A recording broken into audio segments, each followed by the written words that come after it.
Di daerah Pasir Naga, wilayah Parung, Bogor, Jawa Barat, terdapat sebuah tempat yang penuh kasih sayang dan dedikasi antar makhluk ciptaan Allah.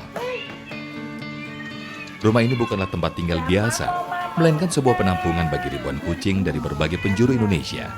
Disinilah Dita Prisanti Agusta menjalankan misi mulianya menyelamatkan dan merawat kucing-kucing yang membutuhkan pertolongan.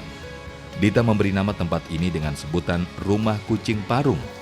Kisah Dita bermula dari kepeduliannya terhadap kehidupan kucing liar dan kucing jalanan yang sering kali terabaikan. Sejak tahun 2014, Rumah Kucing Parung telah menjadi tempat bagi kucing-kucing jalanan untuk mendapatkan perawatan yang lebih layak. Bagaimana kisah inspiratif dari Dita Agusta?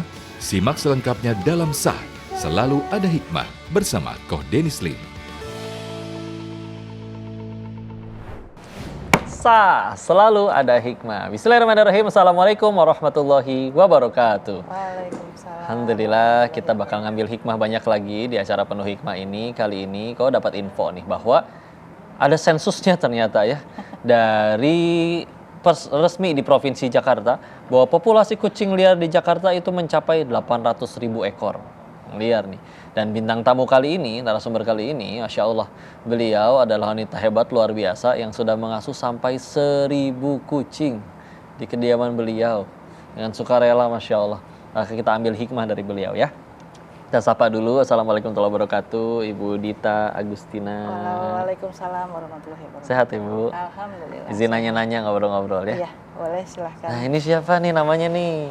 Ini si Lili. Si Lili. Si cantik Lili. Ya Allah, dan kondisinya Ya, kalau pemirsa bisa keterbatasan. lihat ya, ada keterbatasan. Ya. Ini dari lahir atau luka enggak. selagi hidup? Iya, jadi kita rescue dalam kondisi kedua tangan di depannya ini sudah rusak.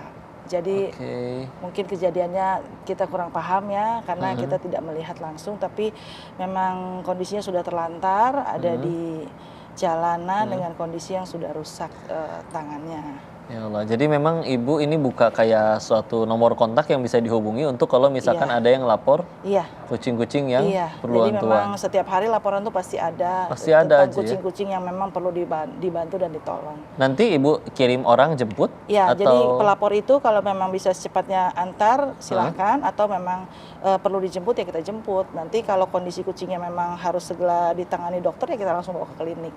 Kasih tahu dulu ke yang nonton, Bu. Iya. Ini di mana lokasinya kalau pengen nganterin misalkan? Rumah Kucing Parung itu ada di daerah Parung, Kabupaten Bogor ya. Ada juga sudah ada media sosialnya. Jadi memang dengan mudahnya orang mencari informasi tentang Rumah Kucing Parung. Ibunya tinggal di rumah itu Iya, juga? saya tinggal di situ juga. Jadi rumah pribadi jatuhnya itu? Iya, memang kita punya lahan pribadi. Suami saya membelikan rumah dan lahan yang cukup besar. Jadi rumah kita ada di depannya, lalu shelternya ada di belakang rumah. Jadi Masya kita Allah. menyatulah dengan mereka. Masya Iya. Allah. Dan saya balik lagi ke Lili nih. Ini Lili udah ada di pengasuhan Ibu udah dari kapan? Sudah setahun lebih. Sudah Jadi setahun mungkin lebih. waktu saat di rescue itu umurnya mungkin belum setahun ya, sekitar remaja lah dia gitu, dengan kondisi yang memang memprihatinkan. Badannya pun tidak seperti ini, jadi dengan bulu yang kotor gitu ya, badannya juga kurus, lalu dengan tangan yang sudah rusak dua-duanya. Jadi ya recovery-nya cukup lama karena untuk awal memang pasti kita utamakan di kakinya dulu ya untuk penyembuhan, lalu dia harus recovery lagi, lalu nanti menuju ke sterilisasi gitu ya, ya itu lumayan lah.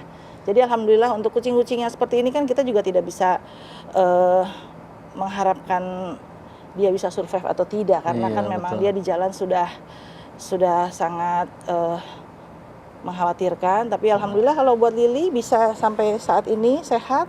Alhamdulillah. Dan ini waktu itu ada yang lapor. Iya, Dijemputnya daerah mana waktu itu Lili? ini tuh kalau nggak salah di daerah Bekasi ya. Saya juga Bekasi. agak lupa daerahnya, soalnya banyak banget sih ya. Jadi Iya, saya secepat mungkin kalau memang perlu dijemput ya ayo kita jemput. Lalu dengan dilihat dari foto dan videonya ya udah langsung bawa aja ke klinik gitu untuk Masya Allah. dirawat Dan dokter. Tadi sudah sampai 1.000 kucing. Iya, saat ini kurang lebih segitu. Kalau untuk pastinya saya udah tidak bisa menghitung ya.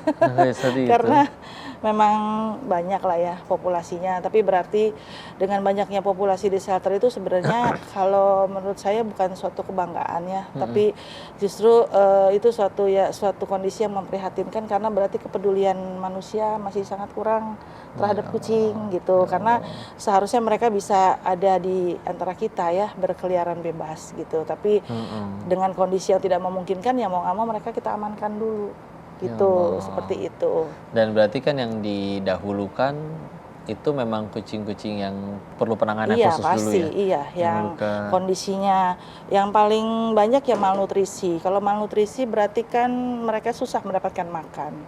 Gitu. Lalu nanti akhirnya menjurus ke kondisi fisik yang memang sudah tidak sehat, entah kulitnya, entah kondisi fisiknya ya. Lalu nanti ada penganiayaan, yaitu kadang seperti ini, atau disiram air panas, disiram minyak panas, seperti itu. Jadi semua punggungnya ini luka terbuka, juga, iya kayak gitu. Biaya pengobatannya ditanggung sendiri, dana pribadi berarti? Enggak, alhamdulillah kita untuk biaya operasional itu adalah donasi.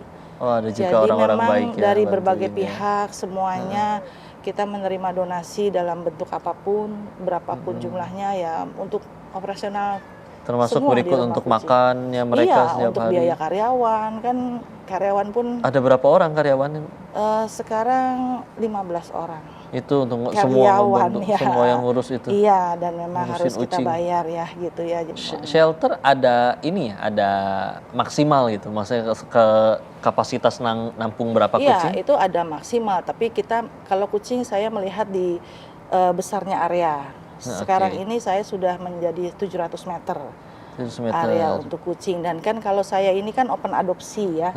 Jadi memang ada keluarnya lagi kucing. Jadi tidak selamanya mereka ada di dalam shelter ya, kecuali memang untuk yang cacat, untuk kondisi-kondisi yang memang tidak baik lah ya, butuh perhatian khusus, ya itu tetap ada di sana. Kalau memang yang sudah sehat, sudah karakternya sudah baik, sudah disteril dan sudah bisa dipelihara orang, ya kita cari adopter. Masya Allah. Iya, dan itu juga tinggal hubungin tadi admin ya. ya? Nanti kita ada event-event juga untuk open adopsinya. Oh, event kayak di mall gitu? Iya, ada? sering loh. Masya Rumah Allah. Kucing Parung itu jadi mengadakan event open adopsi, kita pamerkan kucing-kucing, ini kucing lokal. Ini juga bersih, lucu gitu kan, bikin kadang mungkin kalau yang masih di luar yang belum keurus ya orang nggak mau deket-deket. Tapi kalau udah dirawat tapi kayak gini, meskipun fisiknya pastikan seperti ini pun kotor ya gitu ya, nggak terpelihara. Tapi kan kalau sudah dipelihara jadi bagus. Masya Allah, pemirsa inspiratif banget ya. Iya. Ada orang yang sebegitunya, Masya Allah, memikirkan hamba-hamba ciptaan Allah. Maka kita bakal ambil hikmah lagi sebanyak-banyaknya dari Bu Dita ini. Untuk itu kalian jangan kemana-mana, tetap di Sah Selalu Ada Hikmah. Terus di situ saya melihat kucing-kucing yang ada di depan rumah, yang korek-korek sampah.